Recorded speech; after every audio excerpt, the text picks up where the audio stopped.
باتیں ہوئی تھی معراج سے متعلق اور کچھ باتیں رہ گئی تھی کہ آپ صلی اللہ علیہ وسلم کا جو معراج ہوا اور ہر آسمان پر نبی سے ملاقات بنا، یہ اس میں حکمت تھی، جیسا کہ اس کو مولانا اشرف علی تھانوی رحمۃ اللہ علیہ نے اپنے کتاب نشر الطیب میں لکھا کہ جو ہر آسمان پر نبی سے ملاقات، یہ حکمت تھی۔ حضرت آدم علیہ السلام سے جو پہلے آسمان پر ملاقات ہوئی، اس میں حکمت تھی کہ وہ سارے انسان کے دادا ہے، یہیں سے انسانوں کا آغاز ہے۔ دوسرے آسمان پر حضرت عیسیٰ علیہ السلام سے ملاقات ہوئی، اس میں بھی کئی حکمت ہے۔ پہلی حکمت یہ ہے کہ حضرت عیسیٰ علیہ السلام کو ان کی جو امت تھی وہ قتل کے در پر تھی، اور وہ قتل کے سازش بنائے ہوئے تھے۔ ایک حکمت یہ بھی ہے، اسی طرح اور بھی ساری حکمتیں ہیں۔ اور تیسرے آسمان پر جو ملاقات حضرت یوسف علیہ السلام سے ہوئی، اس میں حکمت یہ ہے کہ جب حضرت یوسف علیہ السلام نے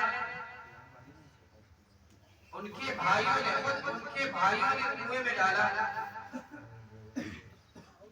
اور جب وہ بادشاہ بن گئے، اب بدلہ لے سکتے تھے، لیکن انہوں نے سارے بھائیوں کو معاف کر دیا۔ یہاں آپ کو بھی اشارہ تھا، جب آپ فاتح بن جائے، آپ ان کے اوپر فتح حاصل کر لے، تو آپ بھی اسی طرح ان کو معاف کر دیں۔ فتح مکہ کے موقع پر آپ صلی اللہ علیہ وسلم نے بھی اعلان کرایا کہ جو شخص مسجد حرام میں داخل ہو جائے وہ سب معمون ہے، ان سے بدلہ نہیں لیا جائے گا۔ اب وہ بھی فل ہو گئے، تو اعلان ہوا کہ جو ابو سفیان کے گھر میں داخل ہو جائے اس سے بھی بدلہ نہیں لیا جائے گا۔ پھر بھی سارے لوگ بھر گئے۔ اب اعلان ہوا کہ جو شخص اپنا دروازہ بند کر دے وہ معمون ہے، اس سے کوئی بدلہ نہیں لیا جائے گا۔ یہ اشارہ تھا کہ آپ بھی اسی طرح کا معاملہ کریں گے۔ اور چوتھے آسمان پر جو حضرت ادریس علیہ السلام سے ملاقات ہوئی، اس میں حکمت یہ ہے کہ 24,000 جو انبیاء علیہ السلام کم و بیش آئے ہیں، 24 لاکھ، ان تمام انبیاء میں یہ ایسا واحد نبی ہے کہ جنہوں نے کتابت سکھایا، لکھنا سکھایا۔ اس سے پہلے لکھا نہیں جاتا تھا، باپ میں بات چیت ہوتی تھی، انہوں نے لکھنا سکھایا اور آپ کو ملاقات کرا کر یہ دکھانا تھا کہ آپ کو بھی خطوط لکھنا ہے، آپ کو بھی بڑے بڑے بادشاہوں کے پاس خط لکھنا ہے۔ آپ ان کو دیکھ لیں، اور آپ بھی جو خط بھیجیں گے تو اپنے کتابت کے ذریعے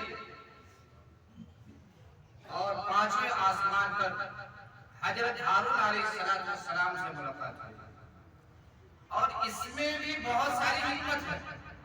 حضرت ہارون علیہ السلام کا اور آپ کا رشتہ بہت ہی گہرا ہے، بہت ہی گہرا تعلق ہے۔ آپ صلی اللہ علیہ وسلم کی ایسی ایک بیوی ہے جن کا رشتہ حضرت ہارون علیہ السلام سے ملتا ہے۔ یہ حضرت ہارون علیہ السلام کی بیٹی ہوئی حضرت صفیہ رضی اللہ عنہ، یہ بھی ایک حکمت ہے، ورنہ اس کے علاوہ بہت ساری حکمت ہے۔ اور چھٹے آسمان پر حضرت موسیٰ علیہ السلام سے ملاقات، ان سے ملاقات کی حکمت یہ ہے کہ حضرت موسیٰ علیہ السلام جو کوہ طور پر تورات لینے گئے تھے، وہاں 40 دن تک اعتکاف کیے، تب جا کر اللہ تعالیٰ نے انہیں تورات دیا۔ اور جب ادھر سے آ رہے ہیں، ادھر اپنے بھائی ہارون کو تمام کا نگراں بنا کر گئے، اس میں بعض لوگ ایمان سے پھر گئے، بعض بشرے بنا کر اس کی پوجا کرنے لگے۔ تو آپ کو یہ بھی دکھا کر اشارہ ہے کہ آپ بھی ایسا ہی معاملہ کریں۔ ان کی شریعت میں یہ تھا کہ ان کو قتل کر دیا جائے، تب جا کے ان کی معافی ہوگی۔ حضرت موسیٰ علیہ السلام کی شریعت میں معافی کا بدلہ قتل تھا، قتل کیا جائے تب معافی ہوگا۔ لیکن ہماری امت، ہماری شریعت میں ایسا نہیں ہے۔ اور ساتویں آسمان پر حضرت ابراہیم علیہ السلام سے ملاقات، اور حضرت ابراہیم علیہ السلام سے ملاقات کی آسان حکمت کہ اگر کوئی شخص حضرت ابراہیم علیہ السلام کو خواب میں دیکھتا ہے، اس کی تعبیر یہی ہوتی ہے کہ وہ شخص حج کرے گا۔ تو آپ کو بھی اشارہ ہے کہ آپ بھی حجۃ الوداع کریں گے۔ تو میرے محترم بزرگوں، دوستو، اب یہاں سے آپ صلی اللہ علیہ وسلم سدرۃ المنتہا تک پہنچ گئے۔ اب اس کے بعد جبریل بھی جانا ساتھ چھوڑ دیے کہ اب ہم اس سے آگے نہیں جا سکتے، بلکہ لائن آف کنٹرول سے باہر کہ یہاں سے اب ہم آگے نہیں بڑھ سکتے۔ تو اب یہاں سے حضرت آپ صلی اللہ علیہ وسلم آگے گئے۔ اب یہاں سے جو سفر شروع ہوا وہ رف ایک قالین ہے، اس پر سوار ہو کر پھر وہاں سے شریف الاخلاق دکھایا گیا، یعنی وہاں سارے لوگوں کے نامہ اعمال دکھائے گئے، وہاں جنت جہنم دکھایا گیا۔ آپ نے جنت کا بھی سیر کیا، بلکہ وہاں جنت نہیں تھا، آپ کو اسکرین پہ دکھایا گیا کہ یہ جنت ہے، یہ جہنم ہے، اور اس میں عذاب بھی بہت طرح طرح کے تھے۔ آپ نے اس کا بھی ملاحظہ کیا۔ پھر وہاں سے آپ صلی اللہ علیہ وسلم پڑھنا شروع کیا۔ اب یہاں سے اکیلا، اب پریشان ہے، تو اللہ کی طرف سے ایک فرشتے کے ذریعے آواز آئی کہ مہلن، آپ رک جائیے، ابھی رکیے، آپ پر آپ کے اللہ سلام پڑھ رہے ہیں۔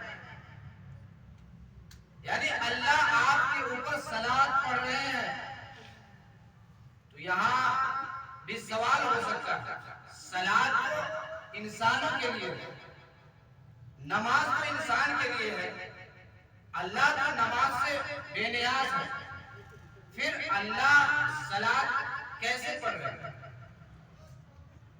تو اس کا جواب یہ ہے کہ اللہ جو صلاۃ جو نسبت کی گئی ہے، بلکہ اللہ آپ کے اوپر رحمت نازل فرما رہے ہیں، اور وہ جو آواز آئی تھی وہ آواز اللہ تعالی نے ہو بہو حضرت ابو بکر صدیق رضی اللہ عنہ کی طرح، یہ فرشتے کی آواز حضرت ابو بکر صدیق کی طرح تھا۔ اور جب آپ صلی اللہ علیہ وسلم دنیا میں پریشان ہوتے تھے تو اللہ تعالی ابو بکر کے ذریعے تسلی دلواتے تھے، اور وہاں بھی جب پریشانی محسوس ہوئی تو اللہ تعالی نے ابو بکر کی آواز میں آپ کو تسلی دلوائی، اور یہ فرشتہ اللہ تعالی نے شروع سے حضرت ابو بکر کی آواز کو کاپی کرنے کے لیے تیار کی ہوئی تھی۔ ابو بکر ایسی ہستی ہے، ان کا چرچا صرف مدینہ اور مکہ میں نہیں ہے بلکہ آسمان پر بھی ہے۔ آسمان والے بھی جانتے ہیں کہ ابو بکر، تب تو اللہ تعالیٰ نے ان کے آواز کو کاپی کرنے کے لیے فرشتے کو متعین کیا۔ پھر وہاں سے آپ صلی اللہ علیہ وسلم اللہ تعالیٰ نے جو تحیات میں یہ بات سیکھ ہوئی، پھر اللہ تعالیٰ نے آپ پر درود بھیجا، اور یہی نہیں، آپ صلی اللہ علیہ وسلم نے کہا کہ ہمارے اوپر نہیں بلکہ وعلی عباد اللہ الصالحین، امت کو وہاں بھی نہیں بولا، وہاں بھی اللہ سے یہ رحمت کی تمام امت کے لیے درخواست ہے۔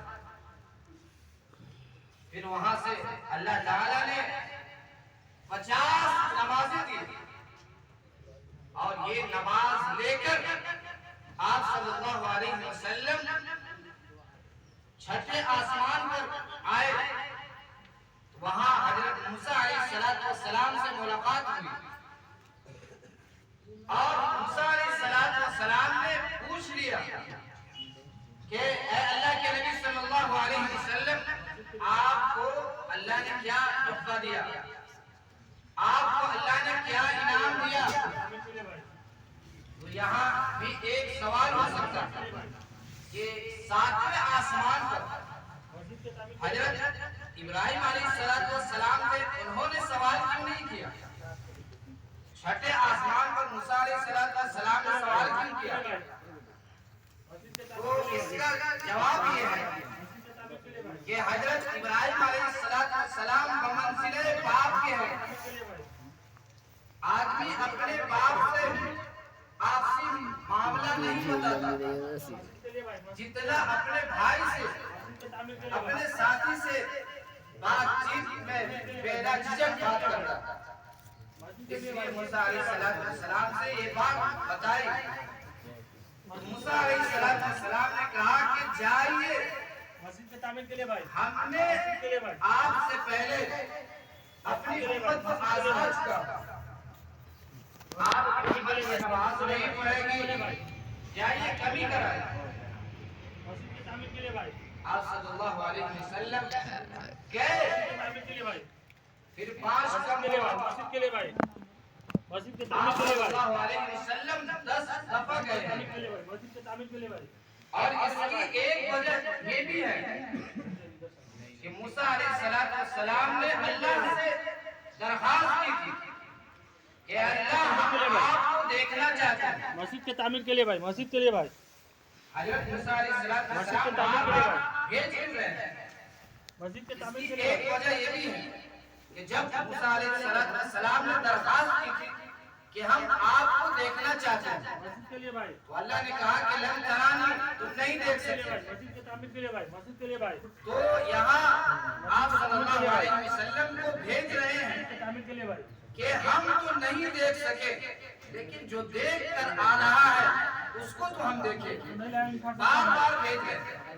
مسجد کے تعمیر کے لیے بھائی. تو میرے محترم بزرگوں دوستو، آپ صلی اللہ علیہ وسلم 10 دفعہ تشریف لے گئے.